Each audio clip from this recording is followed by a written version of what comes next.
สั่งสมสิ่งที่เป็นบุญคือความสงบภายในใจของไว้สิ่งที่เป็นกุศลคือความรู้หนทางและแนวทางออกจากทุกข์ออกจากการเวียนว่ายตายเกิดความฉลาดในการเอาตัวเองพ้นออกจากเหตุการณ์ต่างๆเรียกว่ากุศลธรรมสั่งสมไว้แต่เราบ่สั่งสมต่อเนื่องกันมาตอนนี้เราจะไปสั่งสมตอนใดเหตุตอนเป็นคนนี่เด้เป็นมนุษย์นี่แหละมันเกิดมาพอแห้งแล้วอะไรจังหวะสั่งสมไปเรื่อยๆถ้าเราอยู่ในทางที่เราว่างไว้แล้วนี่คือมรรคมีองค์แปดมีความเห็นถูกต้องตามความเป็นจริงได้แล้วความคิดกับทุกเหตุการณ์ที่เจอขึ้นในการเฉพาะหน้าเหตุการณ์เฉพาะหน้าประสบพบซึ่งหน้าความคิดก็คิดไปในทางที่มันเป็นตามความเป็นจริงแหละบ่ออกนอกลู่นอกทางการเบากับการพูดก็พูดแต่สิ่งที่มันเป็นความจริงและสัจจะนั่นเองนั่นแหละการกระทำใดๆทั้งปวงล้วนแล้วแต่กระทำอันเป็นบ่แม่นเครื่องขวางไปในทางที่เหตุให้เจ้าของตกต่ำไปในทางที่บ่แม่นมิจฉานั่นแหละอาชีพการงานถ้าเข้าใจดีแล้วว่าคนเฮาก็แค่มาเกิดมาหากินซ้ำตายก็ประกอบอาชีพอันใดที่มันบ่เป็นเครื่องขวางพระนิพพานนั่นแหละสัมมาอาชีโวนั่นแหละสัมมาวายโมมีความเพียรพยายามที่สิฝึกหัดปฏิบัติตนหรือข่มเหงจิตใจของเจ้าของเองให้มันน้อมไปในทางที่ตามความเป็นจริงหรือไปในทางที่ให้มันพ้นออกจากทุกข์ได้สัมมาสติความคิดเปรียบเทียบระลึกนึกอันนั้นผิดอันนั้นถูกอันนั้นควรอันนี้บ่ควรอันนี้ประโยชน์มากอันนี้ประโยชน์น้อยนะแต่ว่าไปอันนี้มีผลข้างเคียงเหตุให้ผู้อื่นได้รับโทษรับยังก็ว่าไปมันเป็นกับสัมมาสมาธิเองต่อไปนี่จิตมันก็ตั้งมั่นในธรรมตั้งมั่นในความจริงตั้งมั่นในหนทางออกจากการเวียนว่ายตายเกิดมันก็เป็นมันก็เข้าสู่สัมมาวิมุตติเองดอก แต่เขาบ่สร้างสมตอนนี้ไปสร้างสมตอนใดสิไปรอย่ำใดรออายุหลายก่อนบ่ทันได้เฒ่าก่อนจังสิมาปฏิบัติจังซั่นเกษียณก่อนลูกใหญ่ก่อนลูกได้ฐานะมั่นคงได้งานอันเป็นหลักเป็นฐานก่อนจังซี่ว่าโอ้แม่นติโอ้ยอยากน้ำหลานแต่ตอนว่าไฟมันเป็นสั่นแล้วนั่นแหละถ้ามีโอกาสเฮ็ดโลดลักษณะว่าดึงกันไปไหมเหมือนกับบุญกับบาปเปรียบเสมือนว่าคนสองคนปั๊มกันถ้าเขาออกกำลังไปทั้งบุญหลายๆบุญมันก็ชนะกับปั๊มมาได้ชนะมาเรื่อยแต่ละมือตัวบาปเหมือนกับนั่นแหละแต่มันอ่อนกำลังลงเขาบ่เห็นน้ำมันคือชัวเขาฝืนไปเขาฝืนมาสวดมนต์ทำวัดเขาฝืนมาภาวนาเขาฝืนท่องบทสวดต่างๆจังซี่ฝืนเอานั่นแหละเอิ้นว่าออกกำลังกายให้มันออกกำลังกายให้ใจให้เกิดกำลังใจเอิ้นว่าบาปกับบุญเปรียบเสมือนว่าคนสองคนปั๊มกันผู้ใดมีกำลังมากผู้นั้นก็ชนะผู้ใดอ่อนไหวไปทางบาปกับบาปชนะผู้ใดอ่อนไหวไปทางบุญกับบุญชนะไปเฮ็ดไปจังซี่ตัวนั่นแหละ หรือเพิ่นที่เปรียบเทียบอีกอย่างนึงบาปกับบุญเปรียบเสมือนเรื่องเวรกรรมนี่กุศลกรรมกับอกุศลกรรมอันใดมันแห้งกว่ากันเปรียบดุจเสมือนว่าหมาไล่เนื้อซึ่งว่าหมาไล่กระแตนี่เนาะแต่กระแตมันมีกำลังกว่าหมาก็แล่นบ่ทันก็ขึ้นกกไม้ได้นั่นคือความฉลาดเป็นกุศลเป็นจังซั่นแต่กระแตมันกำลังอ่อนหมาก็กัดคอมันสิตายซ้ำอะไรใจอ่อนกับมันหลายเกิดตายมันพอแห้ง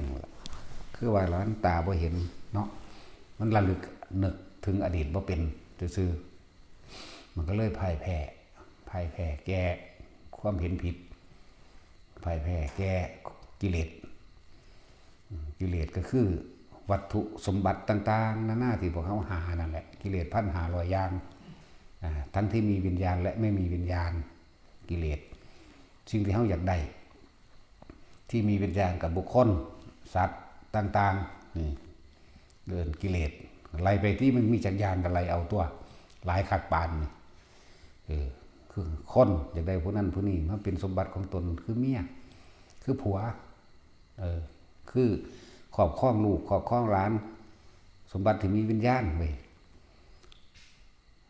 สัตว์เลี้ยงมันสมบัติที่มีวิญญาณ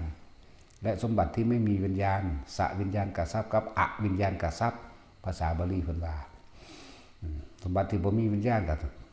นี่แหละต้นไม้เลื่อนรถเงินทองมันนี่แหละพวกนี้นั่นแหละเอิ้นว่ากิเลสปัญหาบางนี้ก็เพิ่นเอิ้นว่าถ้ายังมีความอยากใดในสิ่งเหล่านี้กิเลสวัดความคิดแต่หมุนไปในความอยากใดอย่างดีอยากมีอยากเป็นในกองการกิเลสอันนี้ก็ทำให้เกิดกรรมวัฏนั่นฐานที่ตั้งแห่งกรรมคือจิตเจตนาในการกระทำนี่เองเรื่องกรรมวัฏเมื่อกระทำสิ่งใดลงไปแล้วสำเร็จด้วยอารมณ์ความรู้สึกในความพอใจและไม่พอใจแล้วต่อมาวิบากวัฏเฮาก็ต้องรับสิ่งที่เฮาเฮ็ดไว้ฉะนั้นถ้าผู้ใดเข้าใจจุดนี้ได้คนเฮาที่บ่เคยทำผิดบ่มีคนเฮาที่บ่มีบาปเลยบ่มีเด้มีเยอะแยะมากมายเลยฉะนั้นเฮาจึงทำบุญมีบาปมั่งถ้าฉลาดแหลมคมยิ่งกว่านั้นก็มานี่หนทางออกจากเวรกรรมเก่าอานาปานสตินำมันอยู่หม้องนี้หั่นตัวบัดนั่นแหละตอนนี้มันมีความเป็นห่วงกังวลหลายอย่างทั้งการทั้งงานนั่นแหละการเงินการงานการอาชีพพ่อแม่ลูกผัวเมียฐานะต่างๆอยากให้ผู้นั้นสิก็เข้าใจดีอยู่แต่ว่าแย่งชิงมันมาแน่แย่งความคิดเห็นจากกองการกิเลสแย่งออกมาแย่งมาหยังแย่งมาภาวนาแย่งมาสวดมนต์แย่งมาในการทำบุญทำทานบุญก็ต้องบุญจริงๆแย่งมันออกมานั่นแหละจังว่าปั๊มกันความอยากได้กับกองนี้ความอยากไปนิพพานกับกองนี้อย่างนี้อันนี้คือกองการกิเลสอันนี้คือความอยากไปนิพพานปั๊มกันเอาเมื่อใดสิพ่ายแพ้แก่สิ่งใดเมื่อใดสินั้นถ้าจะว่าโดยสรุปจริงๆแล้วก็การทำงานกับการปฏิบัติธรรมถ้าเฮาเข้าใจดีแล้วมันไปน้ำกันได้งานเงินอาหารจากสู่ซื้อเสียอาศัยเป็นเครื่องอยู่เป็นเครื่องอาศัยของร่างกายธรรมเป็นเครื่องอยู่เป็นเครื่องอาศัยของใจฉะนั้นให้มาฝึกหัดปฏิบัติธรรมทรงฌานเจริญฌานหรือทำสมาธิอย่าเอาความรู้สึกออกจากกายนี่คือที่แนะนำอยู่เรื่อยนี่กายก็ทำงานไปใจก็ทำไปใจก็อยู่กับธรรมเรียกว่าวิหารธรรมเขาสั่งวิหารธรรมขึ้นมาอันหนึ่งที่บอกว่าจับจุดอุณาโลมเด้อนะเหตุเป็นจิตหนึ่งตั้งอยู่เพ่งอยู่ในอารมณ์ที่เป็นหนึ่งให้เกิดความตั้งมั่นตั้งในกายณจุดใดจุดหนึ่งของกายที่เขาเอามาตั้งไว้ตรงกลางหน้าผากอยู่นี่ความคิดมันบ่ออกจากความรู้สึกในกายความคิดบ่ออกจากนิ่มๆนุ่มๆกลางหน้าผากนี่ต้นอยู่หน้าผากนี่บอนอยู่หน้าผากนี่ยังอีกละ หมุนว่นๆล้มหัวกุดหน่อยว่าไปแล้วแต่ความรู้สึกไปสิท้ายทอดมาเป็นภาษาเห็นอยู่แค่นี้ส่วนร่างกายก็ทำงานไปใจก็บ่ต้องไปความคิดนะคือบ่ไปปรุงแต่งในความอยากได้อยากดีอีหยังของมันก็เลยว่าเอาอาการปิติเนี่ยเป็นอาหารของใจชื่อว่าเป็นวิหารธรรมส่วนร่างกายก็ทำงานไปเพราะว่าร่างกายมันต้องอาศัยอาหารนะแต่เฮาบ่ทำก็บ่มีผู้ใดเฮ็ดให้อาหารยารักษาโรคเครื่องห่มที่อยู่อาศัยตลอดทั้งเครื่องอำนวยความสะดวกต่างๆร่างกายก็เลยต้องทำไปคือต้องแต่ละมื้อแต่ละเว้นนะเฮาต้องแย่งชิงกันแต่ละหน้าที่แต่ละชั่วโมงเฮาแย่งชิงกันนั่นแหละมันมีสติลึกรู้ได้อยู่ดอกนะแยกแยะต้องบอกว่าให้ชิงกันแย่งกันผู้ใดสิมีกำลังมากแต่ละมือจังน้อยๆก็มันอยู่กันนะเว้ยแม่นบ่ล่ะบาป บาปอกุศลนี่12 ชั่วโมงบุญกุศลนี่แต่มันได้12อยู่กันไปมันใครอยู่เด้แต่ว่าถ้าบาปมันเหนือกว่ามันสิค่อยไปตามเด้บาปอกุศลนั่นมันสิเหนือขึ้นบุญก็เลยบ่มีกำลังมันเหนือขึ้นแบบใดบางที่ก็อยากได้หลายๆเลยไปเป็นหนี้เป็นสินไปยืมมาไปยืมเงินยืมนั่นยืมนี่ไปรับปากตายอะไรอย่างเลยทับซ้อนกันเขาเลยบ่มีเวลาเลยบ่มีเวลามาฝึกหัดอันนี้ ต้องเดินทางไปหาผู้นั้นหาผู้นี้คุยเรื่องนั้นเรื่องนี้ใส่กำลังต่างๆในการปลูกผักปลูกหญ้าหาปูหาปลาเลี้ยงสัตว์สารพัดตั้งสิเฮ็ดไปนั่นแหละแบ่งสั่นก็เลยว่าแย่งชิงกันไว้เนี่ยในใจเฮามันมีคน2 คนอยู่แล้วแหละมันมี2 ความคิดมิจฉากับสัมมามันอยู่ร่วมกันอยู่แล้วนะก็เลยว่าชิงกันแย่งกันเพื่อสิมีกำลังมากกว่าในมือนั้นมือนั้นคือว่ามือนึงนี่คิดไปทั้งบุญกุศลนี่ได้13 ชั่วโมงนั่นบาปพ่ายแพ้ไปแล้วอกุศลมันพ่ายแพ้ไปแล้ว1 ชั่วโมงมันบ่แต่ส่วนมากมัน24 ชั่วโมงเต็มทุกวินาทีที่เนาะถ้าสิอันอกุศลเต็มนี่เนาะนั่นแล้วมันเฮามีโอกาสแล้วเฮาจึงมีสติระลึกเข้ามาว่ามื้อนี้คิดไปในทางบุญกุศลนั้นเท่าใดคิดไปในทางบาปกุศลเท่าใดก็เปรียบกันตัวบัดนี้สติแยกแยะระลึกรู้อันใดมากอันใดน้อยจ้ะแย่งชิงกันบางพวกมันเต็ม 100% เลยในทางอกุศลนี่เต็ม 100% เลยสิแย่งมันออกมาจากหน้าที่นึงก็บ่มีนี่แหมเห็นบ่มันบ่ได้มีโอกาสเด้นั่นแหละจังพลัดพรากออกจากทางสายบุญสายกุศลจังพลากออกจากหนทางของผู้รู้เข้าใจบ่นี่พลากออกจากผู้รู้หยังรู้ความจริงนี่แหละเดินว่าศาสนาพุทธพลากออกแล้วถูกแย่งไปแล้วการกระทำเวรกรรมทั้งหลายในกองการกิเลสวัฏกรรมวัฏวิบากวัฏคือผลของการกระทำแล้วไปเกิดอยู่หม่องที่มีสงครามไปเกิดอยู่ตรงที่อดอยากแห้งแล้งไปเกิดอยู่ในสถานที่ที่มีโลกไปเกิดอยู่ในสถานที่ที่ติดได้หลายอย่างในมิจฉาทิฏฐิคือพวกนิโกรจังสีเนาะพวกเอธิโอเปียจังสีบางคนมีปัญญาดีแต่ว่าประเภทนี้ตลอดอิทธิพลทางศาสนาหรืออิทธิพลทางความเชื่อเนี่ยคมไว้บ่ให้สามารถเฮ็ดได้นี่จังสิก็มีเด้นั่นแหละเพื่อว่านั่นลุ่มน้ำมันมีซ่อนมีความยาวตั้งหลายประเทศเป็นแหล่งที่อุดมสมบูรณ์คนเป็นหยังคืออดอยากคนเป็นหยังคือบ่กล้าเข้าป่าคนเป็นหยังคือบ่กล้าไปกินสิ่งเหล่านั้นนั่นแหละคำว่าอกุศลมันทับมันท่วมถึงสิคิดได้แต่ว่าคน100 คนนี่ห้ามไว้เห็นบ่จะไปมันสิบ้านเมืองชิบหายเด้ ลักษณะนั้นนั่นแหละในหลายๆอย่างวิบาก แต่เฮาคิดได้นั่นนี่เฮาก็ฮู้อยู่ตัวได้ใจได้ทำรู้ความคิดเจ้าของเองทันความคิดเจ้าของเองได้ใจได้ทำก็ต้องใส่วิธีการคิดนึกเข้ามาไปทางสิเป็นกุศลธรรมตัวบ่ล่ะทานใดในโลกนี่สิสู่สมบัติอันยิ่งใหญ่ก็คือใจกับธรรมเท่านั้นเด้ใจที่เข้าถึงความจริงเด้เข้าใจบ่นี่ใจที่เข้าถึงผู้รู้ความรู้ใจที่เข้าถึงหนทางอันออกจากทุกข์นั่นแหละเรียกว่าศาสนา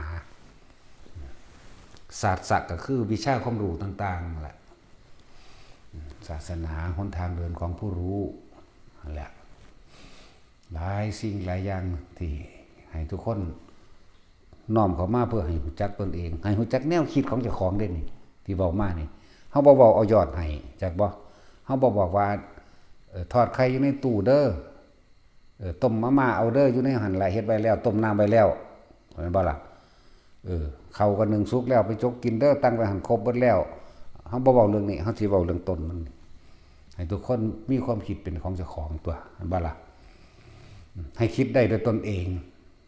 สัมผัสได้ด้วยตนเองนี่แหละเป็นยังคือว่าตั้งต้นมันแบบนี้ถ้าว่าเอาแต่ยอดมันบ่เข้าใจเนาะรู้ปล่อยรู้วางรู้ปล่อยรู้วางสิ่งได้เกิดสิ่งนั้นดับจังซี่มันยอดเอาเด้จักว่าล่ะทุกอย่างนะทิ้งเลยทิ้งเลยทิ้งเลยจังซี่มันยอดเบิดแล้วเด้นั่นน่ะแต่ว่าไม่รู้วิธีทำเห็นบ่อันนี้ว่าเฮาบอกวิธีทำทั้งใจเฮานี่แหละวิธีเฮาบอกวิธีให้นะทุกคนไปใส่เบ็ดนี่บ่แม่นขุดเหยื่อกับเบ็ดให้เลยแล้วก็บอกมองไปใส่พร้อมแต่ว่าบ่รู้จักว่าเฮ็ดเบ็ดนั่นเฮ็ดจังได๋เหลาเบ็ดจังได๋คั้นเบ็ดทักเบ็ดแนวใดยักเบ็ดแนวใดเห็นบ่เนี่ยแต่นี่เฮาบอกตั้งแต่เริ่มต้นเอาไม้นั่นเด้อมันจังเหนียวเอาแม่ไหนเด้อมันจังหนวบเนือดไปตามนั้นได้นะไม้นี่มันหักเร็วเหมือนว่า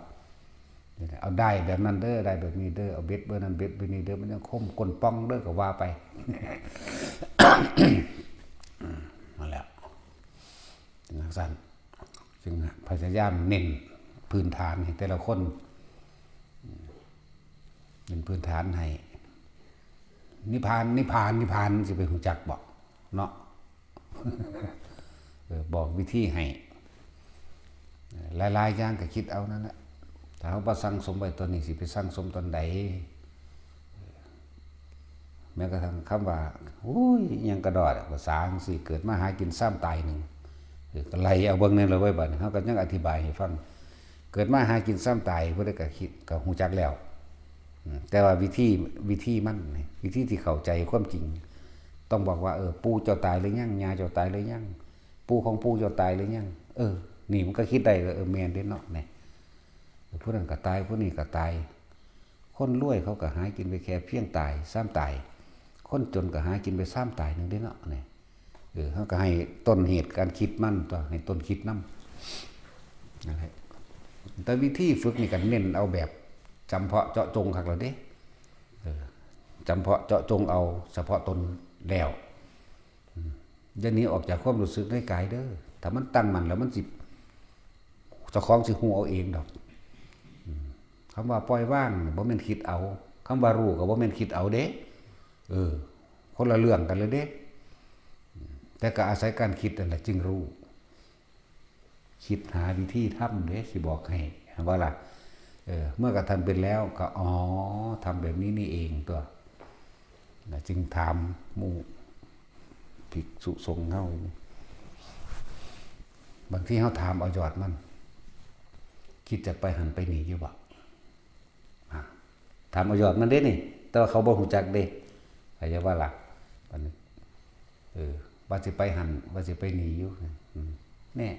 คือมันบ่อยู่ในปัจจุบันเด่นเข้าใจว่าล่ะนี่เฮาต้องคำตอบมันคือเฮารู้แล้วล่ะว่าถ้าเขาตอบว่าอยากไปหันอยู่อยากไปหนีอยู่อยากไปจังซั่นอยากไปจังซี่อยู่อันแบบซื่อๆเฉยๆอยู่นี่เคยมีบ่อันนะนี่คือถามเอายอดมันคือกันเด้ไผสิเว้ามาแนวใดก็ซื่อๆบ่กังวลบ่ร้อนบ่เบื่อน่าเข้าใจว่าเบื่อหรือบ่เบื่อกับบ่มีนะเข้าใจว่านี่บ่เบื่อบ่เซ็งนะธรรมดาอยู่บ่คิดอยากไปพุ่นเดี๋ยวอยากไปพี่เข้าใจบ่ล่ะบ่อยากเห็นไผนี่แหมสมมุติว่าเพิ่นเขาเจ้าสาหรือว่าผู้นั้นเพิ่นเก่งเด้ออรหันต์เด้เพิ่นแบบนั้นแบบนี้เด้เฮาก็ซื่อๆอยู่นี่แหมเข้าใจว่าล่ะนี่คือถามเอายอดมันพวกคิดอยากไปเด้อบัดนี้มันบ่ภาวนาอยากว่าล่ะมันไม่ทำความรู้สึกให้อยู่กับตนภาวะนี่ต้องทำความรู้สึกขึ้นกับตนหน้าเนี่ยมันแปลว่าจิตแปลว่าใจแปลว่าความรู้สึกภาวนาทำให้เกิดขึ้นคำแปลที่เขาจะแปลออกมาแม่นบ่ล่ะทำยังให้เกิดขึ้นทำความรู้สึกให้เกิดขึ้นอยู่กับกายในตนข้าหน้าแปลว่าจังซี่ภาวนาคือความรู้สึกนี่เข้าใจว่าล่ะอันนั้นคือคำแปลโดยภาษามันพัฒนาความรู้สึกให้อยู่กับตัวเองมีว่าภาษาย่ำเข้าไปอีกมันไปอยู่กับตัวเองยังคิดจะไปพุ่นจะไปพี่อยู่เห็นปะอยู่ซื่อๆมันบ่เบื่อเด้ไม่ใช่ว่าล่ะพอเข้าใจคำว่ามันบ่เบื่อเด้ ก็มันบ่มีหยังมันจะเอาหยังมาเบื่ออย่างว่าล่ะเมื่อมันมีความคิดอยากไปพุ่นอยากไปพี่มันบ่เบื่อมันบ่เซ็งอยากว่ามันบ่เบื่อมันบ่เซ็งมันซื่อๆอยู่นั่นแหมไผสิมาก็บ่สะอื่นสะอ่อนหยังบ่มีสิ่งใดๆบ่ตื่นเต้นบ่ตกใจธรรมดาอยู่แค่นั้นแหละเห็นมั้ยไผมาไผไปหรือเฮาสิอยากไปเฮาจะมันบ่มีไปบ่มีมาบ่มีที่ไปบ่มีที่ไปบ่มีที่มานี่ถามเอายอดมันถามคือถามเขานั่นน่ะแต่งของไว้แล้วหามึงนี่เนาะแท็กซี่แต่งของไว้แล้วเด้สิไปอ่ะโอ้บ่ปรึกษากูเลยว่ากูบ่รู้บ่เนาะที่จริงก็บ่รู้ดอกเดาเอามันเดาถือซื่อเนาะมันไปถือกับเขาเว้ากันไว้ซื่อๆเอาคิดกันไว้แล้วมันหาเดาเอาเฮานี่อาศัยลูกมวลนิ่ม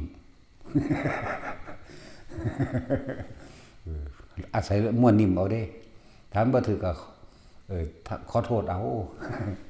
เนาะแต่จวนถามบ่ถือก็โอ้ขอโทษตัวจนเสือกถือบ่ตัวอันที่หามึงนี่เดาแม่นแหละถ้าเฮาอยู่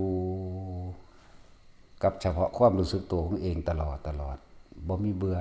บ่มีนายบ่มีเซ็งบ่อยากไปบ่อยากมาบ่มีอีหยังบ่สะอื่นสะอ่อนกับสิ่งใดบ่สะทกสะท้านบ่หวั่นไหวเด้มันก็อยู่ของมันไปจังซั่นเด้บ่มีเกิดพร้อมบ่มีตายพร้อมเด้บ่มีเกิดบ่มีตายบ่มีเรือบ่มีนายบ่มีใดๆทั้งสิ้นเด้บ่เซ็งผู้ใดเว้ามันใดก็มันก็ซื่อลืออยู่เข้าใจว่าล่ะนั่นแล้วต้องถามว่าผู้ใดภาวนาเป็นแบบนี้หรือยังถามได้แบบนี้หรือยังถ้ายังอยากไปอยู่นิดๆมึงก็อยากไปนิดๆนั่นแหละมึงก็อยากไปหลายๆแล้วบ่ว่านิดๆดอกเพราะว่าการไปบางที่มันไปประสบพบประสบการณ์เหตุการณ์เฉพาะหน้าแม่นบ่ไปสร้างอารมณ์ในเหตุการณ์เฉพาะหน้าก็มีเด้เนาะอะไรจังว่าให้มันตั้งมั่นคักๆซะก่อนอยู่ในความรู้สึกตัวเองจนจับความรู้สึกเมื่อไหร่ได้เมื่อนั้นพุ่นล่ะมีเกิดยังเกิดปั๊บเข้ามาในความรู้สึกตัวเองนวงเข้ามาโลดผู้บ่นวงผู้ล้มแล้วก็ล้มเข้ามาโลดเข้าใจบ่นี่ผู้ล้มก็ล้มโลดผู้นวงบนหัวบนหน้าผากก็นวงเข้ามาโลดเกิดยังขึ้นปั๊บดึงเข้ามานี่ปั๊บโลด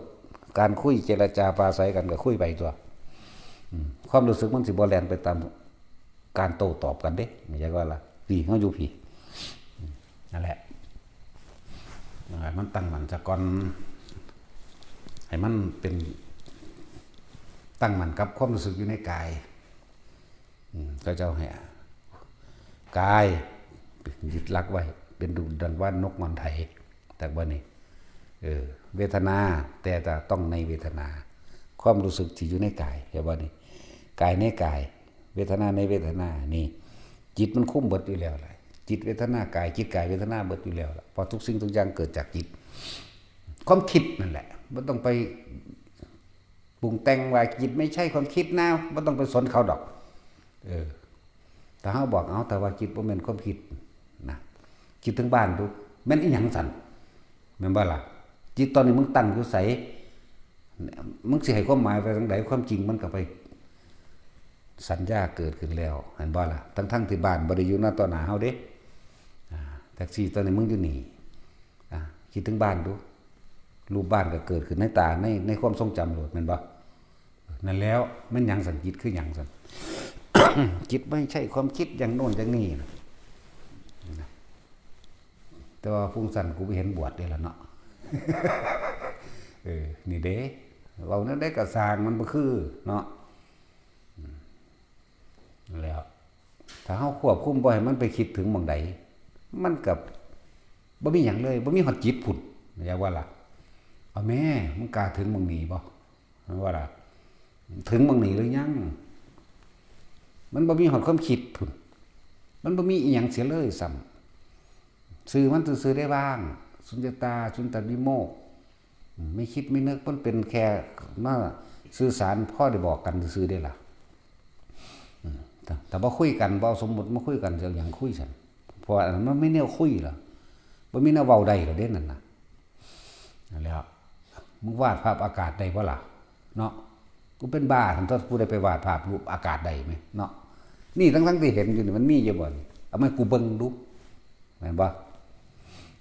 ว่ามีบ่สั่นแท็กซี่เอามากูเบิ่งดูแน่ ก็แบบนั้นเลยวาดภาพกูเบิ่งหน้ารูปอากาศเป็นจังไดเนาะ นั่นแหละไปในความหมายมันได้ก็สร้างตัวที่บอกว่าความรู้สึกบ่มีนั่นแหละเป็นอันว่าโอเคแล้วเข้าใจว่าล่ะแต่ตัวนี้ตัวเองตนทดสอบตัวเองเด้ตัวเองรู้ได้เฉพาะตนเองเด้บ่มีคนใดมารู้ความรู้สึกภายใดเด้เข้าใจว่าล่ะเอาเถอะหน้าเนาะความรู้สึกข้างในคือได้บ่แม่นความรู้สึกทางกายบ่ร้อนบ่หนาวเด้มันบอกตามอากาศได้อยู่อันนั้นเนาะมันออกตามบอกตามอุณหภูมิได้อยู่มันร้อนอยู่บ่เลวสั่นเหือย่อยซ้ำซากอยู่ทั้งแดดมันสิตัวได้ติแต่ของมันตัวบ่ได้แม่เนาะนั่นแหละฝากคนภาวนาสยางผู้อยู่กับลมก็ลมไปเลยหรือถ้ามันขึ้นมาเอาอาการปิติอย่างใดอย่างหนึ่งแต่ว่าเฮาเน้นสำหรับอยู่หม่องนี้ให้เน้นจุดเดียวบ่ซั่นมันหลายมันบ่มีหลักมันลอยเห็นบ่แต่ว่าเรื่องปิติ5นี่เดี๋ยวก็ขนลุกอยู่กับปิติอย่างหนึ่งแน่ก็ยังสงสัยผีบ่เห็นบ่เขามาเอาบุญน้ำกูบ่มั่งอันนั้นบ่นี่บ่มั่งนี่มันยังมีหลายคำตอบและเหตุผลนะเนาะบัดนี้ตั้งมันตัวเดียวนี่น่วงหน้าผากเด้อไผก็ดีบัดนี้เฮาจังคอยดึงปิติต่างๆออกมาใส่ประโยชน์มันหนักมันเป็นของที่มีประโยชน์อยู่นั่นแหละจังดึงมาใส่จังว่าบ่จำเป็นต้องไปหาความหมายทั้งนอกอีกจังว่าจริงๆบ่ไปฟังไผอีกก็ได้เด้ถ้ามันเข้าใจแล้วควบคุมเฉพาะตัวเองโลดเห็นบ่ล่ะเฮาบ่หาแต่ไปฟังผู้นั้นเทศน์ว่าจังซั่นจังซี่จริงไหมมาถามเฮาผู้ใดจริงกับสิ่งใดก็ยึดติดกับสิ่งนั้นแหละผู้ใดไม่จริงกับสิ่งใดก็ยึดติดกับสิ่งไม่จริงกับสิ่งนั้นแหละแม่นบ่ล่ะนั่นแล้วอันถูกอยู่บ่นั่นก็ไปยึดกับถูกนั่นแหละถูกหรือจริงก็ไปยึดไม่จริงไม่ถูกเจ้าก็ไปยึดกับไม่จริงไม่ถูกล่ะมันบ่มีผิดบ่มีถูกเด้ผู้บ่คิดหยังหรอกเนาะผู้คิดเนี่ยคือหาเหตุผลสรุปผิดถูกนั่นตั้งให้มันอยู่ในนี่รถนะมันบ่ไปรับรู้ของไผมาดอกนาน่วงอยู่หน้าผากอยู่หัวเฮานี่โลดนามันบ่ไปผิดไปถูกกับไผมันบ่ไปบ่มากับไผเด้มันอยู่กลางเด้นั่นน่ะโอ้ยละนิวรณ์5ตัวเดียวนั่นก็พอแล้วมันสิไปมีหยังอีกละนิวรณ์5บ่กังวลในความยินดีพอใจในรูปกันเสียงอาจจะว่าล่ะบ่สงสัยใดมันก็บ่สงสัยตัวมันบ่คิดออกมั้ยมันอยู่หม่องนี้นึงมั้ยเห็นบ่ล่ะวิกิกิจฉาบ่มีอุทธัจจะความโศกเศร้าเงาหงอยหรือเศร้าซึมความท้อถอยความอ่อนแอความหดหู่ใจจะว่าล่ะพวกนี้มันบ่มีมั้ยปฏิฆะมันจะเกิดขึ้นได้จังได๋ท่านบ่คิดว่าซั่นตัวนั่นแหละบัดนี้มันอยู่กลางๆมันบ่มีหยังเด้มันก็ตั้งขึ้นเรื่อยๆความรู้สึกเฮาก็อยู่พี่เขาเฮ็ดอิหยังกันก็สร้างเถียงกันเบ้งบ้างตีกันฆ่ากันตายก็สร้างกูอยู่พี่ก็จะว่านี่ก็เห็นอยู่เด้ว่าเขาตีกันฆ่ากันตายแน่แต่ความคิดของเฮามันบ่แล่นไปตัดสินหยังมั้ยจังว่าละความคิดละความเห็นอย่าเอาความเห็นแต่ของไปยืนยันตัดสินกับไผทั้งที่มันเห็นอยู่นี่แหละก็เลยว่าให้ทุกคนอยู่นี่อยู่ไสกระสร้างที่บอกแล้วว่าพวกไปน้ำปลาน้ำดงอย่าออกจากกายถ้าเราเอาความคิดออกจากกายเท่ากับย้ายที่ทุกข์ย้ายภพใหม่เกิดใหม่ดูจังสั่นบัดเฮายางปีนขึ้นตามทางเล็กทางน้อยทางขึ้นก้อนหินต้นไม้ยังอยู่ก็แล้วแต่ความรู้สึกอยู่ในกายมันบ่ได้อยู่ในต้นหินและก้อนไม้แล้วมันก็บ่ได้อยู่ในอดีตว่าเฮาสิไปสกลเฮาคิดไว้แล้วนั่นเฮากำลังคิดถึงอดีตเข้าใจบ่แล้วจากนี้สิเมื่อบ้านนี่บ่แต่ว่าตอนนี้อยู่นี่ปัจจุบันนี่ยังบ่รู้ตัวนี่สิเมื่อบ้าน ความทรงจำทางบ้านเกิดแล้วเป็นอดีตเด้นั่นบ่ได้คิดเด้ตายเมื่อไหร่มึงก็ไปบังหันซะก่อนจึงไปตั้งอยู่ดังหันตั้งหลักอยู่หันซะก่อนนะอารมณ์ตัวพอใจบ่พอใจพี่เด้มึงสิไปพบใดบัดนี้สิเป็นกามภพรูปภพอรูปภพเว้าจังซี่มันเข้าใจยากกามภพรูปภพอรูปภพนั่นแหละเรื่องอธิบายฟังเข้าใจง่ายๆเอาคำว่าจิตมีที่ตั้งก็แปลว่าคิดถึงนะว่าสิใส่คำว่าจังไสซั่นแต่บ่คำว่าคิดถึงมันบ่เข้าใจจิตไม่ใช่ความคิดนะเขาว่าเป็นยังก็สร้างให้แม่มยังไม่ยุ่งยังกับกูเนาะมึงคือบ่ภาวนานี่เห็นว่านี่กูบ่มีหอดจิตพุ่นถึงสั่นตัวนั่นแหละจังว่าหลายความหมายให้ตามลำดับของไผของมันเด้อถ้าสิพูดถึงปัญญาของคนมันมีเนยยะพูดซ้ำๆพูดบ่อยๆฟังบ่อยๆฟังซ้ำๆจึงจะเกิดความเห็นได้ความเป็นจริงตามของเห็นได้จะว่าละนั่นแล้วอีกอันนึงก็ขีปาพินทาไอ้ขีปาพิญญาเป็นบ่ล่ะพวกตัสรู้เร็วทันทาพิญญาพวกตัสรู้ช้าหมายถึงว่ารู้ช้ารู้เร็วนึงได้ล่ะนะจังสิเว้าไปใหม่ยังแบบว่าแนวสิก็เลยเนาะพวกรู้เร็วพวกรู้ช้าแล้วก็พวกรู้เร็วรู้พวกรู้ปานกลางแล้วก็พวกรู้ช้าๆอันปัทปรมะบ่ได้แม่นปัญญาเด้นั่นมหาอันนั้นบัวซีเราหรือบัวเราซีนั่นถามเราเท่านั้นแหละอันเราที่ซีมันบ่เอามาเว้าดอกแต่ว่าก็เทียบไว้ซื่อๆนั่นแหละอันพวกนั้นบ่ได้เอามาเว้าเรื่องปัญญาบ่มีเด้นั่นน่ะบ่ได้รู้เห็นแจ้งรู้แจ้งเห็นจริงตามความเป็นจริงในสิ่งทั้งใดทั้งปวงได้คำว่าปัญญานี่รู้แจ้งเห็นจริงตามความจริงในสิ่งทั้งใดทั้งปวงในกองสังขารนั่นแหละเขาจะแปลสั้นๆนั่นบ่ล่ะถ้ารู้แล้วมันก็ต้องไปตามทางตรงที่ของเหตุไปตัวตรงไปใช้ตรงไปมันบ่เกิดอันพวกนั้นบ่รู้เด้นั่นน่ะอวิชชาเต็มโตอยู่แล้วความบ่รู้อย่างว่าทุกคนสะสมเด้อพวกใดเกี่ยวกับอยากฤทธิ์เดชนั่นน่ะฟังเรื่องของพระโมคคัลลาไว้ก็ได้พวกนี้จะเจ็บตัวหลายอยากว่าคนจากฝึกว่าให้เจ้าของมีฤทธิ์มีเดชเพื่อสิไปเรียกลาภสักการะหรือเพื่อสิให้ผู้อื่นมาเคารพนับถือหรือเพื่อสิมีอิทธิพลทางการข่มเหงผู้อื่นใดจังซี่เข้าใจว่าเจ้าของมีฤทธิ์มีเดชมันจะทดสอบทดลองเด้เห็นบ่ล่ะแต่ในการทดสอบทดลองเพื่อจะเอาชนะเขาหรือให้เขามานับถือตัวเองหรือเกิดลาภสักการะสิ่งทั้งหลายนั้นเป็นการบังคับมาทั้งเบิดกรรมนั้นก็ย้อนหาตนตัวเองคือเก่าบางศาสตร์พระโมคคัลลาพุ่นเป็นม่านเด้ทูสีม่านในศาสนาพระพุทธเจ้าองค์หนึ่งพระวิปัสสีนี่แหละพระอรหันต์องค์นั้นก็เป็นสาวกของพระพุทธเจ้าเนาะเพิ่นอยากทดสอบทดลองว่าเพิ่นมีฤทธิ์มีเดชสมณะทั้งหลายเหล่านี้บ่ได้เก่งสำเพิ่นก็เข้าหูเขาดินี่แค่นั้นคืออยากทดลองกว่าที่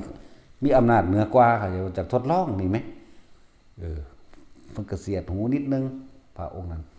พระพุทธเจ้าน่ะเหลือบตาเบิ่งเด้พอตั้งแต่แม่นตาออกนี้ตอนนั้นลงนรกมาแล้วคนมักแบบนั้นบัดนี้ก็สอนลูกสอนหลานเจ้าของให้ฝึกอีกศาสตร์ปัจจุบันนี่เพิ่นก็ถือคือกันเด้หลานเพิ่นเด้เป็นม่านน่ะเพิ่นเดินจงกรมอยู่หลานที่เพิ่นฝึกมาเองเด้นี่บ่มันย้อนขึ้นมาเพิ่นเล่นไสยศาสตร์มนต์ดำเพิ่นเล่นฤทธิ์เดชต่างๆในสมัยนั้นเพิ่นก็สอนให้หลานเจ้าของถ้าเฮามีฤทธิ์มีเดชเฮาสิปกครองคนสังคมแม่งเฮาสิอยากได้หยังก็ได้เองมันสิสอนไปนั่นล่ะคนที่อยู่ใต้อำนาจเฮาบัดซาดนี้ก็คือการหลานเพิ่นจักชื่อว่าไดล่ะลืมชื่อละเพิ่นเดินจงกรมอยู่รู้สึกเป็นนักท่องนั่นเดินจงกรมอยู่เดินไปเดินมาเป็นอึดอัดในร่างกายเป็นนักท่องอิหยังกันแน่เนาะเลยกำหนดเบิ่ง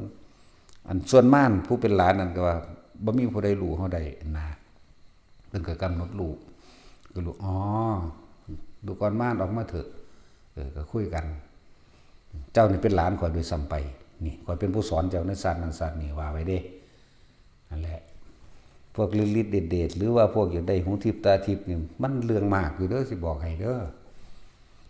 มันอยากกังวลกับสิ่งที่ได้ยินมันอยากกังวลกับตาที่เห็นอยากบ่ล่ะเพราะตนเองบ่ทันได้ตั้งมันโอ้ยเอาอรหันต์ก่อนหน้าไผก็เลยจังเอากระไดกับที่หลังพวกนั้นเนาะมันจังบ่หวั่นไหวกับสิ่งที่หูที่เห็นได้ยินได้กินเนาะมันแม่นเด้ พวกบ่ทันได้ตัดยังขาดได้แต่ว่าไปได้ฤทธิ์เดชก่อนเห็นบ่เทวทัตเป็นไดลงสั่นตัวมีฤทธิ์มีเดชพระนาคิตะภาษาคละมีฤทธิ์มีเดชเข้าใจว่าเจ้าของสิเก่งอยู่ตลอดที่ภาษาคละเนาะที่เพิ่นกินเหล้าเมาไหมนั่นบ่เพิ่นไปปราบพญานาคได้โอ้ยเขาก็ยกย่องเขาก็ย่องได้สั่นโอ้ยพระคุณเจ้าเก่งสั่นจังซี่พระคุณเจ้าปรารถนาสิ่งใดอยากได้อีหยังเป็นที่พอมีอาหารชนิดใดหรือนั่นจะเขาอยากถวายเด้อโอ้ยน้ำแดงๆก็ตีนนกพิราบแล้วสั่นเราเขาก็ตั้งไว้ทุกเฮือนที่เขาก็ใส่ขันตั้งเลี้ยงไหลทรายก็นำมาเลยที่เมาที่แต่นั้นจังซั่นล่ะหลงฤทธิ์หลงเดชมันก็เลยเมาเจ้าของฤทธิ์เดชนั้นโดยความเห็นผิดกับการทำลายเจ้าของเบิดสติตัวพุทธเจ้าลากไปตัวบาดนี้เนาะเพิ่นบ่ถือลากเองดอกมันให้ผู้อื่นหมดละลากมันมาเนี่ยตัวเพิ่นว่าลากไปแล้วนี่มันก็มาสอนเอานั่นแหละแต่มีฤทธิ์มีเดชมันจักหลงเจ้าของว่าเจ้าของเก่งเอาสมพวกนั้นหมู่นี่แต่จิตว่าท่านได้ตั้งมันดีพ่อถ้าไปเห็นสิ่งประหลาดเนี่ยเอาลองเบิ่งแม่ดีบ่ดีหลอนไปเลยเป็นบ้าไปเลยเด้บ่ซั่นสิฝึกให้ทุกคนตั้งมันซะก่อนจังออกไปบ่ตั้งมันคักๆซะก่อนหมายถึงว่านึกเมื่อไหร่ได้เมื่อนั้นนี่นะโตนี่ตนอุณาโลมนี่นะปึ๊บอยู่โลดแล้วมันสิเกิดหยังขึ้นก็สร้างมึงต้องอยู่ในความรู้สึกในกายตรงนี้แหละอย่าหนีออกอย่าออกหนีหนีออกหรือออกหนีนี่คือหนีไปคิดกับตัวพะโวขึ้นมานั่นตัวผีนั่นก็คือว่าเรื่องของครูบาตึงให้ฟังเอาคนสูงประมาณ2 เมตรจังซี่นะตาออกแสงนี่มั้ยเลี้ยวไปเลี้ยวมาก็เห็นหุงน้ำมันคือกันนี่นะแต่ของนางเบิ่งอยู่ทั้งเถียงหน้านี่นะนั่งอยู่ทั้งเถียงมันเลี้ยวไปพุ่นก็เห็นน้ำมันเดี๋ยวก็เห็นน้ำมันแต่ว่าเพิ่นบ่ออกจากความรู้สึกในกายเพิ่นเด้พี่เพิ่นน่วงอยู่พี่หังเข้มมาแล้วหังเข้มก็เก่าอีกมันบ่ออกความคิดบ่ออกเพราะว่าหยังบ่แม่นเฮ็ดได้ตอนนั้นเด้เขาฝึกมาแต่เริ่มต้นแรกเลยเข้าใจบ่ล่ะเขาเข้มข้นอยู่ในเฉพาะของเขาเลยบ่ค่อยปากค่อยบอกกับไผเด้นั่นแหละคนภาวนาน่ะบ่ค่อยไปมั่วสุมดอกบ่ค่อยไปเว้าความนั้นความนี้เขาแลกส่วนกันไปหันไปนี่ดอกมันว่าล่ะเราสิอยู่ตะเล่าเด้เพราะหยังเราคุมความคิดเราให้มันอยู่ในนี่ลมหายใจนี่โอ้ยนานๆได้เราสิมาเว้าถามนำจักเทื่อนึงตัวว่าเราลมหายใจนี่กับอุณหภูมิเกิดนี่บัดนี้ลมมันหายนี่เรายืนเดินนั่งนอนแล้วถนัดแล้วบัดนี้บ่แม่นอุณหภูมิหายลมหายว่าบ่มีลมหายใจได้แต่ว่ามีแต่ความรู้สึกอยู่หน้าผากกับขึ้นหัวว่าซั่นถึกบ่ถึกแล้วคุ้มเฉพาะตรงนี้อีกเนี่ยไปอีกเป็นปีเพิ่นจังเว้ากันมันธรรมดาเด้ปีละเทื่อนึงได้เว้า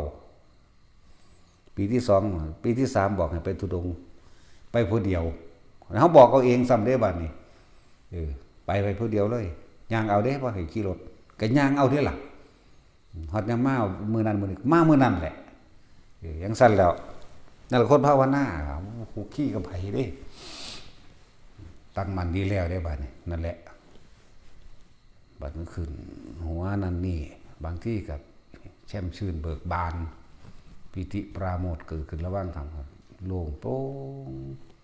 แสงอนันต์มาได้บัดแสงสว่างมันสิเป็นคือแสงไฟไกลๆเฮาเห็นแต่ว่าลูกใหญ่ๆประมาณลูกนั้นลอยไปลอยมาตาเราก็เห็นแล้วก็งวกน้ำคือกันแต่ว่าเราบ่มีความคิดอะไรบ้านี้งวกคุณงวกผีมาบางทีถ้าเราเพ่งเขาใส่ปุ๊บมันแลนเข้าไปเหงาไม่หมดแต่เขาบ่มีความคิดอะไรบ้าล่ะเขาบ่คิดว่าคือหยังเป็นหยังเพราะเขารู้อยู่แล้วว่าคือแสงเขาก็มองเห็นทางใดเห็นกกไม้ใดเหมือนกันแต่เขาบ่คิด ผีบ่แสงเพชรบ่แสงธรรมบ่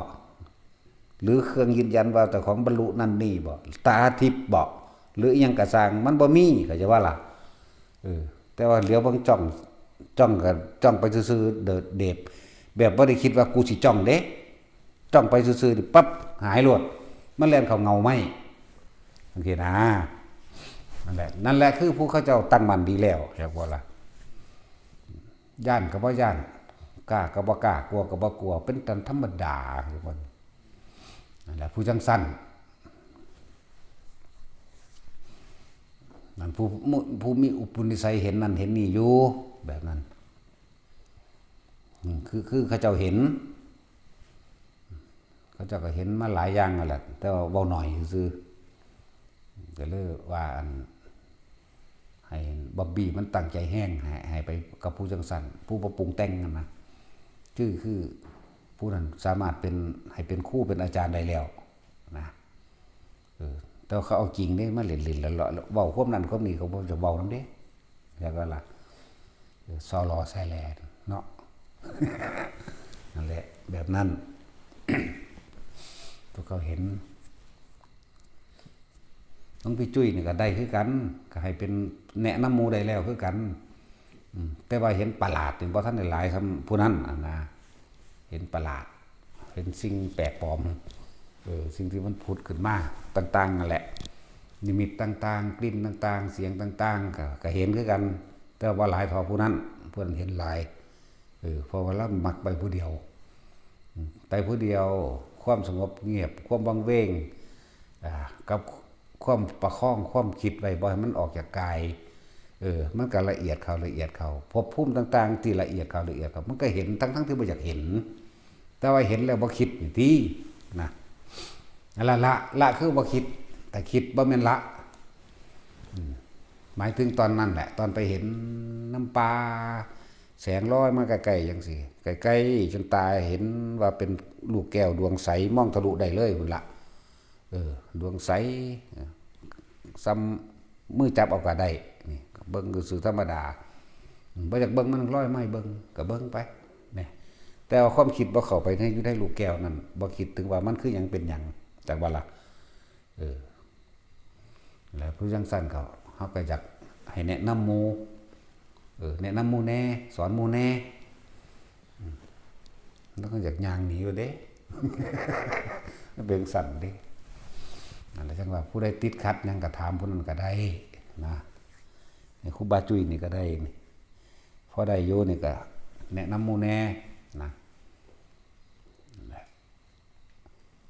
จังว่าถ้านั่นกันถามวิธีเขาเฮ็ดจังได๋หั่นมาจากว่าล่ะเพราะมันเป็นถามว่าอันนั้นคือหยังอันนี้คือหยังเด้เข้าใจบ่แต่ละคนอันแสงนั้นคือหยังฮึมันสื่อว่าจังไดมันเป็นหยังฮึเทวดาบ่ผีบ่แม่นไปถามแนวนั้นถามวิธีที่เขาทรงฌานเจริญฌานถามวิธีเฮ็ดจังไดเจ้าคือบ่คิดจะเฮ็ดจังไดนี่แหมเขาก็สิบอกคือเฮานี่แหละบ่ได้บอกทางอื่นล่ะแม่นบ่ล่ะที่แรกก็อยู่กับลมอยู่กับอุณาโลมนี่แล้วอยู่จนชินเลยทุกท่าได้ตลอดเลยจังซี่ก็สิบอกไปนี่แหละแน่เฮาก็บอกจังซี่เหมือนกันแต่ว่าบางคนมันขัดญาติหลวงพ่อได้ซั่นเนาะหลวงพ่อเป็นตาญาติเด้กินตับ ขวายกินเด้สิบอกใครเว้าดูหลายก็ด่าอีกเนาะมันก็เป็นตาญาติอยู่เด้เนาะตาสิน นั่นล่ะเขาฟังบ่เข้าใจคำว่าละความคิดเห็นนี่บ่แม่นไปคิดหาความหมายของสิ่งที่เห็นสิ่งที่ได้ยินสิ่งที่ได้กลิ่นเด้เข้าใจบ่แม้กระทั่งการไปฟังธรรมของผู้อื่นก็สร้างเข้าใจบ่นี่คำว่าละความเห็นคืออย่าไปสรุปเข้าใจบ่อย่าไปสรุปว่าเขาจะเว้าจริงหรือปลอมบ่เขาจะเว้าแปลว่าจังไดหรือความหมายว่าจังไดฟังไว้หั่นแหละฟังไปแต่ว่าอย่าสรุปความเห็นอยู่กับเจ้าของโดดเวลาเศร้าฟังแล้วก็ดีถ้าจะคิดค่อยตามก็คิดไปแต่ว่าอย่าสรุปอย่าสรุปคิดไปค่อยตามไปวิตกวิจารปิติให้มันมีเด้ตัวนี้ฟังมันก็เป็นชั้นที่1อยู่แล้วใช่บ่นี่ มันเป็นชั้นที่หนึ่งด้วยการฟังวิตกมาถึงคิดไปนำธรรมะที่เขาเจ้าแสดงวิจารณ์ใครควรไปปิติให้มีคำเราคนที่ทรงอุณาโลมเป็นแล้วปิติให้มีในการฟังธรรมในการฟังไปฟังจบแล้วคือจบจะไปสรุปความเห็นโดยการเอาไปถกไปเถียงไปถามว่าอย่างว่านี่บ่ต้องไปถกไปเถียงไปถามกับผู้นั้นผู้นี้อุ้ยอันนี้ผิดอันนี้จริงอันนี้เปาะมันบ่ต้องอยู่กับตัวเองน่ะตัวเองสิรู้ขึ้นมาด้วยตนเองดอกทั้งเบิดอยากให้รู้ด้วยตนเองรู้โดยบ่คิดนี่มันก็มีได้ล่ะนั่นแหละแต่คิดบ่รู้เนาะ แปลกเด้นั่นแหละเพชรไปเลยสะสมไปเลยถ้าจะไปเป็นหมู่เป็นคณะจังซี่ก็ถือว่าไปทุดงนั่นแหละไปที่หลายๆซะก่อนอย่าพึ่งที่ผู้ไล่ไปผู้เดียวก็มีอยู่ไหมเนาะว่าจุ้ยนี่ก็ไล่ไปผู้เดียวอันนั้นก็ไล่ไปผู้เดียวพวกอื่นๆจะพึ่งคิดว่ากูไปผู้เดียวได้อย่าพึ่งถ้าก็เบิ่งอยู่ดอกเอาตัวเองก็ยังบ่รอดจะพึ่งไปบอกไผนะตัวเองบ่รอดแต่มันสถานการณ์จริงเกิดขึ้นจริงบางทีมันกึกสึกมาเด้เวลาของจริงอยู่นี่ก็มีอยู่เด้ที่จริงมันอยู่ทุกที่แต่ว่ามันขึ้นอยู่กับระดับจิตของเจ้าของความสงบขั้นต้นความสงบขั้นกลางความสงบขั้นละเอียดขั้นต้นกับมหาเหมือนกันขั้นกลางกับมหาเหมือนกันขั้นละเอียดกับมหาเหมือนกันขั้นต้นจะเป็นผีเป็นเปรตที่ เนาะขั้นกลางกับพุ่มมะหรือลุกขะเวลาขั้นละเอียดขึ้นไปแนมก็เป็นอากาศหรือเทพพรหมทั้งหลายแต่ว่าเขาสิมาในรูปใดนี่จักว่าล่ะส่วนมากกับเทวดานั่นแหละเขาแปลงเป็นผีมานั่นน่ะผีจริงๆมันบ้าบ่ได้ดอกใช่บ่แท็กซี่มันก็ไปล้อมเมืองบัดนี้ถือว่าโอ๊ยหลวงพ่อว่าบ่มีผีจริงๆหรอกมีแต่เทวดาลองเบิ่งนะตะวันมาเนาะแต่สินวากเลยแล้วลองเบิ่งนะต้องตั้งนั่งอยู่นี่ผู้เขาสงบในระดับหนึ่งปึ๊บมันก็มานั่งจ้องตาเฮาเลยเด้มันมีอยู่ได้อยู่ในนี่แหละผู้เขาเห็นเขาหูเขาก็หูอยู่แต่เขาบ่โวยวายซื่อแต่ก็เบิ่งดีเว้ากับเขาพร้อมเด้คือฮิปโปคือพุ่นหน้าหันหน้าไปหาอาจารย์ซั่น พูดหันไปพูดยังมึงจะหันมาดีเห็นว่าเด้ก็บ่ได้ย่านนี่ล่ะมันคั่นแหละผู้เขาตั้งมั่นผู้บ่คิดมากบ่คิดว่ามาขอบุญบ่ก็บ่ต้องคิดมาขอบุญบ่ญาติกูบ่ยังก็บ่ต้องคิดแต่นะบ่ต้องไปใส่ซื่อว่าใดๆทั้งสิ้นเห็นซื่อเบาที่หลังได้อยู่เปรียบเสมือนว่าคือเฮาเห็นต้นไม้ตามถนนหนทางเสาฟืนเสาไฟเฮาเห็นตามถนนหนทางเฮาก็เห็นอยู่เด้เฮาผ่านไปถ้ามีคนมาถามเฮาก็เว้าได้อยู่เด้ล่ะเห็นอันเสาไฟบ่อยู่บางหันบางนี้สามแยกอันนั้นน่าแหมเข้าใจว่าล่ะคือจังเสาไฟอยู่ทางซ้ายมือเด้อฮอดสามแยกแล้วเจ้าเลี้ยวเห็นเสาไฟอ๋อนี่ก็ไปทั้งบ่ได้คิดกับเสาไฟแหมเข้าใจว่าถ้าคือมึงเข้าใจบ่นี่นั่นแหละเอาบอกกันที่หลังได้แต่ตอนที่มันเกิดเหตุการณ์ขึ้นซึ่งหน้าเฉพาะหน้ากันนี่แหมนี่ในเหตุการณ์เฉพาะหน้าเนาะมึงเอ๋ย ลองเบิ่งเถิดเด้อว่ามันนั่งคุบเข่าใส่เฮาน่ะมันตัวน้อยๆเด้มันนั่งคุบเข่าแล้วมันเฮ็ดเอามือใส่แก้มมันจังซี่ตามันโยดลงได้บัดนี้ตามันก็โยดลงแก้วก็เริ่มหูลงมาค่อยๆเปื่อยเด้ค่อยๆเปื่อยลงเด้บ่มันเปื่อยบัดเดียวเด้ซั่นแหล้วหันหลังเทื่อกันนั่งเอาเก้าอี้ไปนั่งเล่นๆดอกมันต้องไปมันไปหรือบ่ไปก็อยู่หั่นแหละบาดมันออกของมันตามที่เฮากำหนดไว้แล้วปุ๊บมันยังไม่เฮ็ดเพิ่งวึ่งใส่ต่อหน้าเฮานี่เฮาก็มือตาปึ้งว้ายก็สุดเสียงคือกันเลยเว้ยห้องก้าขึ้นคือกันแล้วเว้ยห้องหังบ่แม่นแลนนี่ได้ห้องดอกแลนศอกใส่เลยอันของมันนั่ง คือนั่งย้อนขานั่นแหละนั่งเก้าอี้แหละมันก็นั่งสบายๆนะมันนั่งเป็นแบบนั้นบัดออกมาปุ๊บแล้วตกใจคือกันเด็กตกใจวากแต่ว่ากำปั้นหรือศอกไปเอาเองเด้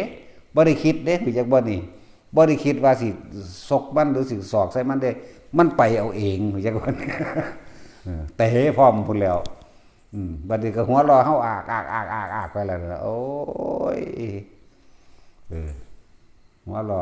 แม่มึงเอ้ยคือด่าคือกันในบัดนี้บัดนี้ด่าได้บัดนี้หยังบ่มีอารมณ์ดาวโอ้ยหีแม่มึงเอ้ยนะเพิ่นแกล้งเฮาได้ทุกอย่างมันเป็นเอาเองเด้อันศอกไปเลยนี่ศอกตะเตะไปพร้อมบ่เตะได้ปูนเตะพระอินทร์นั่นแหละ เพิ่นแกล้งเฮาได้เพิ่นก็หัวว่าสั่นถึกใจหลายเฮาก็หัวคือกันแต่ว่าถึกด่าซะก่อนจังซี่ก็มีเด้อหลายอันหลายแบบ ที่สำคัญเฮาต้องตั้งมั่นอยู่ในกายเฮาให้มันเป็นซะก่อนสำคัญมากๆอันนี้ถ้ามันสิไปให้มันไปเองโดยบ่ได้คิดว่าอยากไปแม่ไปทุดงค์หรือไป หรือหลายๆอย่างนั่นแหม มันไปเองโดยบ่อยากไปเองโดยบ่คิดแม่เข้าใจบ่ล่ะอันแล้ว เหมือนกับการถามธรรมะหรือแนะสนทนาธรรมกันจังซี่ที่จริงมันบ่อยากเว้าเด้คืออยากให้เขาถามซะก่อนมันจังเว้าไปเด้เนาะสิอยู่ซื่อๆโอ้ยอาจารย์เว้าแล้วกูสิเว้าได้บ่กูบ่มีแนวเว้าแม่นว่าซั่นมันก็ต้องมีผู้ถามก่อนตัวเนาะไม่บ่เว้าหยังหนีเด้โดดแล้ว มีเท่านั้นเด้บ่เว้าหยังหนีได้นี่โดดมันบ่ได้มีความคิดว่าสิเว้าเรื่องนั้นเรื่องนี้แหมคือจังนี่แหละเอามาเทศเว้าให้ฟังอยู่เดียวนี้มันทั้งเว้าไปเอาเองเด้มันบ่ได้มีสคริปต์เด้มันบ่ได้ว่ากูสิมื้อนี้กูสิว่าเรื่องนั้นเรื่องนี้มันบ่ว่าเด้มันจะเว้าจังได๋มันก็เว้าไปโลดเด้นี่จังซั่นล่ะวิธีทำให้พวกเขาเข้าใจวิธีเฮ็ดอยู่ในกายให้มันเป็นคักๆให้มันนักนั่นให้มันมั่นคงในตนเองให้มันมั่นใจตนเองมั่นใจจนว่ามันบ่คิดหยังพุ่นล่ะเพิ่งเกิดหยังขึ้นก็สร้างงูสิว่าเฮาย่างงอกๆไปนี่งูไปเกี่ยวขาปึ๊บๆก็สะบัดไปโดยสัญชาตญาณเป็นธรรมดาแต่ว่าจะสะบัดขาดไปแล้วก็ขาดไปบ่ไปคิดเด้บ่คิดว่าจะเอาแล่นหาค้อนมาตีเด้เข้าใจว่าล่ะพุ่นละนี่คือตัวจริงมันก็ดีบัดนี้ตัวในนิมิตต่างๆนิมิตก็ให้เป็นนิมิตแบบมื่นตาเด้รับตาเฮาบ่จักเว้านำปานใด มันบ่ต่างจากฝันดอกให้มื่นตาให้รู้สึกตัวเห็นก็เห็นทั้งๆที่ลืมตานี่แหละได้ยินก็ได้ยินทั้งๆที่มีสติสัมปชัญญะนี่แหละรู้สึกตัวได้ตลอดบ่แม่นหลับบ่แม่นเคลิ้มนะเอาแบบมั่นคงที่เขาเจ้าเว้านิมิตนั้นๆนี่ฟังแต่ว่าแบบรับตาเฮาก็เว้าไปนำซื่อๆดอกพอประคองกำลังใจให้เห็นบ่ล่ะบาดสุดท้ายเฮาก็มื่นตาเฮ็ดอยู่เด้ล่ะเนาะจะรับตาหลายมื่นตาแน่นั่นแหละสิ่งที่พิสูจน์ตัวเองก็คืออารมณ์เด้อพอใจกับบ่พอใจนี่ตัวนี้ต่างหากจังไว้ทุกคนภาวนาบ่ค่อยสุงสิงกับไผบ่ค่อยมีเรื่องกับไผบ่อยากไปตรงนี้ดอกว่าแม่นหลวงตาซ่าอยากไปหาค้าขายทางใดเนาะ แต่ละมาซะบ่มันสิขายตะบักหุ่งทางใดบ่แล้วบักคานี่ เว้าฟักวักแฟกแวกปานว่าเฮาบ่ฮู้ว่าเพิ่นคิดหยังเด้สิเมื่อบ้านไปรับน้องสาวอยากเพิ่นจะได้เงินไปค้าขายเท่าใดก็เอาว่าค่ารถ 2,000 3,000พอบอกโอ้ไปกลับ600เด้อว่าไปเด้มัน 20,000 ว่ามันเว้าจากใดไปค้าขายอยากว่าล่ะมันคือว่าเฮาบ่รู้ก็ได้บ่นั่นแหละจริงๆอยากได้เงินอยากได้ทุนไปขายตำบักหุ่ง ไฟซื่อๆเบิ่งบักคามึงตั้งแต่หน้ามึงก็บ่เป็นตาแสบหรอก ซั่นแหละ20,000ว่าบ่เว้าเล่นว่าซั่นเบ้ยกูเป็นเสี่ยวมึงขนาดเนาะ จังว่าเว้าเล่นนั่นแหละขายหน้าที่หลังเอาเนาะมันไปบ่รอด ที่มาตั้งมั่นอยู่ในธรรมมันเฮ็ดจังไดก็บ่รอดมันจะไปเป็นบ้าสแตกเราเมาไปคือเก่าอีกล่ะบ่วงไปอีกในบาดเป็นบ้าได้บาดเนาะมันจักร้อยไปก็ไปโลดเป็นบ้าบาดนั่นแหละส่วนหลวงปู่ศรีนี่ล่ะเว้าดักหน้าได้ขน้อยสิไปอยู่ว่า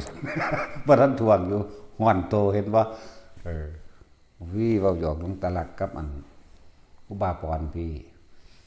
หลวงพี่ปอนคิดอยากไปทางใดบ่ทางมันฮ้อนขึ้นมาแล้วปู่ศรีฮ้อนมาแล้วข้าน้อยสิไปอยู่เด้ว่าซั่น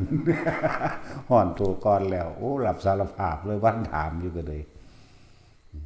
ทางนี้เตรียมของไว้แล้วเพิ่นสิไปทางใดล่ะพุ่นละทั้งอันน้องคงน้องค่ายเพิ่นนั่นแหละนั่นแล้วมันก็มีแนวลูกอยู่หั่นล่ะเด้อคือเดาเอาเดาเอาจังซั่นตาทั้งท่าเว้าอันนั้นอันนี้ไปซื่อแล้วเบิ่งเพิ่นสิเอาความจริงมาเว้าบ่เนาะนั่นแหละเลยบ่ให้ไปซ้ำหรือสิฝืนไปบุอย่าไปมันสิเก็บขาก็เว้าอยู่ได้ล่ะมันขาขาดแล้วนะมันเบิ่นไปอีหลีก็เลยเห็นบ่ตานินนะโมก็ยังบอกแล้วสู่ทรงมันกลับเด้อว่ะขามันสิบวมก็ยังเว้าอยู่ทรงมันกลับบ่ต้องให้มันไปนำมันยากเห็นว่านั่นมันไปได้จักมื้อนั่นเห็นว่าสแตกหลายๆสแตกน้ำหลายๆกินน้ำหลายๆขามันถึ่มลงเลยเด้มันถึ่มมันบวมมันย่างยากมันเป็นอ้นโตเบิดนักขาเลยเด้ขนาดเขาเป็นมาก่อนเขาก็เขาสิหูจักมันบ่ล่ะแต่ว่าเป็นมาก่อนสิหูจักบ่อะไรจังหวะแนะนำทุกแบบทุกอย่างแล้วเนี่ยเป็นมาก่อนแล้วก็วิธีต่างๆที่ฝึกหัดมากรรมฐาน40อย่างเป็นเบิดเป็นมาก่อนเบิดแล้วก็นอกเหนือนั้นไปอีกเป็นเครื่องเล่นต่างๆสารพัดก็เฮ็ดมาก่อนเป็นเบิดมโนมยิทธิเครื่องกำลังเต็มกำลังย่างออกจากร่างกายนี่ก็เป็นมาก่อนเบิดมันเลยไปหั่นพุ่นนะก็เขามีหลักกับศีลเป็นมาก่อนเบิดปานนั้นหลวงตาจังว่าเอียภาษาสั้นพุ่นบ่ธรรมดาเด้ถ้ามึงออกจากหูดังย่ำใดนี่มันก็แค่มันง่ายมองทุกนี่แหมเพิ่นเว้าสำนีนึงเด้เพิ่นบ่ได้เว้าดูเด้ปีนึงเว้าเทื่อนึงหรือ3ปีพุ่นบ่เว้าเทื่อนึงนั่นน่ะไปฝึกอันนี้ฝึกอันนี้ฝึกอันนี้เอาไล่เฮาไปฝึกเฮ็ดหยังแต่บ่ให้เอาเนาะแต่พอเสือกเป็นอีหลีที่ฝึกก็เป็นอีหลีเป็นเบิดทุกอย่างที่เพิ่นบอกบัดกลับมาก็ว่าเอื้อแต่โอ้ยแต่สั่งก็อย่างนี้เด้ทางนึงมันยิงพยองมาไปแห้งไปจักว่าเบิดบ้านตาดบ่สู่กูเด้ฝุ่นฮอดดวงตาพุ่นเด้บ่ธรรมดาเด้ว่าเพิ่นบ่เก่งสมเจ้าของนี่ธรรมดาบ่บ่สู่กูพุ่นเด้ตีห้าเด้เชี่ยวมากทวนอยู่ตอนนั้นเพิ่นสิเป็นอ้วนๆแน่เด้ตอนนั้นอยากก็เพิ่นบวมยาหรือยังของเพิ่นพูดแล้วนั่งเคี้ยวงอมๆอยู่ถ้าเขาบ่มาแบบนี้แหละแต่ก็มาเฮาก็เลยนั่นแหละเขาไปก็ไปกราบแบบสิเลี้ยงมึงจะกึ่งนึงนี่แหละคือกึ่งเลี้ยงเฮ็ดตาสิงยังมึงจักหน่อยนี่แหละสร้างสรรค์ซั่นถ้ามึงออกจากหูดังซะมึงใหญ่ที่ถูกฮอดบ่เบิ่งเฮาในตอนเว้าแบบนี้เฮ็ดสิงยังไปเบิ่งผู้อื่นพุ่นเฮาก็หมูกอยู่หั่นเลยแล้วเลยเท่านี้นึงเด้ว่าธรรมดาเด้อันบ่แม่นว่าสิมาเว้าจี้เอาแบบนี้เด้เพิ่นลักษณะการสอนของเพิ่นสอนแบบดูถูกความเด้อยากว่าสอนดูถูกสอนไล่หนีเด้บ่แม่นให้กำลังใจเด้คนละอย่างคือหยังนี่เด้บ่มีการให้กำลังใจกันแล้วกันสอนแบบดูถูกอย่างว่านี่นั่นแหละเป็นจังซั่นอันนี้เฮานี่โอ้เอาบ่ซุอย่างก็โลดหามึงนี่เนาะขนาดบางอยู่บางเช้าก็ว่าเฮ็ดสวมนอนทายได้บ่นอวะเนาะซักผ้าก็มีเครื่องซักผ้าเต็มอยู่ ปานนั้นว่าไปทุดงยังมาขอเครื่องซักผ้าเฮาอยู่อันยายป้อมก็เลยมีผู้ใดอันจ่ายค่าเครื่องสำอางเล่าสำบ่ล่ะ เครื่องสำอางเฮ้ยไปนั้นว่าเป็นเมซี่เนาะน้ำหอมจักยี่ห้อบ่แล้วบนอันฟาคริสตันยังมาจากฝรั่งเศสพุ่นบ่ ธรรมดาบ่บำรุงผิวยังอีกบ่ตะกี้ออยล์ออฟอุรานว่าเฮาฮู้แล้วสิสั่งแนวใหม่คือโอ้ยเว้าเฮ็ดหยังบ่ท่าของหอมบ่นอนที่นอนหนุ่มที่นอนสูงเนาะซั่นตัวแล้วก็จังเว้าให้ฟังอยู่ว่ามันลำบากกว่านี้อยู่แต่ว่าให้พวกเจ้านั่นนั่งสมาธิเดินจงกรมอยู่หั่นเบิดมื้อเบิดเวทโลกไปหยังมาคิดห่วงหยังกับแนวหมู่นี้เนาะผ้าก็จะเอามือซักบ่ได้บ่แม่นบ่บ่มีมือบ่จะได้เครื่องซักผ้าไปทุดงได้เครื่องซักผ้าแบกไปในป่าดำโอ้ยมันจะคิดยากว่ากูสิไปหาพลังงานแสงอาทิตย์สาดไฟให้พุ่นล่ะเด้อแบดสิมาว่าอีกบ่โอ้ยเนาะจักสิไปหยังไปจังซั่นนอนอยู่นี่โลดเดินหากับพัดลม2ตัวพุ่นแหมธรรมดาบ่โอ้ยากถ้ามันสิบ่ได้หาคนใส่แบกเครื่องปั่นไฟไปนำบ่อันไปทุดงสักใส่เครื่องซักผ้าโอ้ยกูก็เงิดหลายนั่นก็เป็นเครื่องสำอางก็คือสิอันสั่งไว้พ่อหรือมั้งเนาะเปนึงก็ล่ะคืออยู่ในหั่นบ่มีหยังเลยถึงเครื่องสำอางน้ำหอมก็เอ้ยสีดยังกรึบเลยจนว่าหืนพุ่นล่ะพวกใดอยู่ใกล้พวกเจ้าบ่คืนเครื่องสำอางบ่มันเป็นคืนเด้กินมันก็เลยจังซั่นแล้วจักสิแล่นไปหยังแล่นไปผู้อื่นอยากนำส่งเครื่องสำอางอยากนำหาเครื่องซักผ้าไว้ให้เครื่องปั่นไฟหรือยังโซลาร์เซลล์แบบเก็บไฟไว้แต่ชาร์จเครื่องสำอางเพิ่นจะชาร์จอันเครื่องซักผ้าไปทุดงได้เครื่องซักผ้าโอ้ยก็เคยกินนี่ล่ะเว้ยเดี๋ยวมาเว้าเด้อเรื่องพระใส่เครื่องซักผ้าบ่ได้ให้ใส่เด้ย้อมผ้าต้มผ้าเอาเด้หมู่พระหมู่นี่อันพวกอื่นสิเฮ็ดก็สั่งเขาแต่เฮาเอาพระวินัยว่าบัญญัติมาแนวนั้นเฮ็ดแนวนั้นเด้ทุกกึ่งเดือนจักว่าล่ะ14ค่ำจังให้ย้อมจังให้ซักเด้บ่แม่นให้ใส่เครื่องซักผ้าบ่ได้ใส่ผงซักผ้าบ่ใส่บีทบ่ให้ใส่โอโมจักว่าล่ะบ่ได้ให้ใส่น้ำยาปรับผ้านุ่มเด้บ่ให้ใส่เลยจื้อไว้เด้อเพิ่นว่ามาแนวใดก็เฮ็ดไปตามเพิ่นตัวพวกสั่งโอโมมาหรือว่าพวกสั่งหยังน้ำยาพิงหยังพับผ้านุ่มบ่ได้ให้ใส่เด้อโอ้ยนี่มันก็เลยนุ่มล่ะผ้าอยู่นี่ก็หลายเลือกเอาเนาะพวกแก่งผ้าดำอีกพวกนึงชอบมึงแล้วสีว่าถือแก่ก็ยอมเอาสีป๊าดตัวซื้ออาทิตย์ละ 3,500 ล้วนอันอีหยังแนวยอมผ้าเพิ่นก็เลยแก่งผ้าดำเบิดมือบ่เฮ็ดหยังยอมแตะผ้าเว้าแตะกันอยู่หั่นโอ้อีหยังก็ซื้อได้ลืมซื้อแล้ววะหลวงตาหยังนะหัวหน้าแก่งผ้าดำจรเนาะหลวงพี่จรหัวหน้าแก่งผ้าดำยอมผ้าบ่เฮ็ดหยังเด้อกูเฮ็ดยอมผ้าไปยังได้ก็ดังไฟบึมอยู่โอ้ยมึงสิบรรลุธรรมยอมผ่านหรือว่ากูนี่อันนั้นก็บ่ดีอันนี้ก็บ่นุ่มโอ้สมมุติว่าเพิ่นไปเก่งเดียวกันผู้นึงยอมผ่าผู้นึงเอาเครื่องซักผ้าไปปั่นน้ำโอ้ยเนาะเฮ็ดตามพระวินัยตัว14คำมือโกนมือยอมก็เฮ็ดไปตัวเนาะอันนี้โอ้ยบ่งามโอ้ยบ่ดีโอ้ยก็เอาอยู่หั่น ยอมซุมซุมโลดเอาไปเบิ่งว่าท่านได้หายซื่อๆดิว่าท่านได้หายนี่ก็หายแล้วถึงหายกินหัวมึงนี่มึงสิยอมไปหาแกงปลาดำนี่แกงมันสงสัยเป็นสาขาน้ำกันนี่ก็เลยใส่อีกบักได้อีกพูดยิ้มยุ่มอยู่ทางแกงปลาดำไปเฮ็ดจังแต่ละมื้อ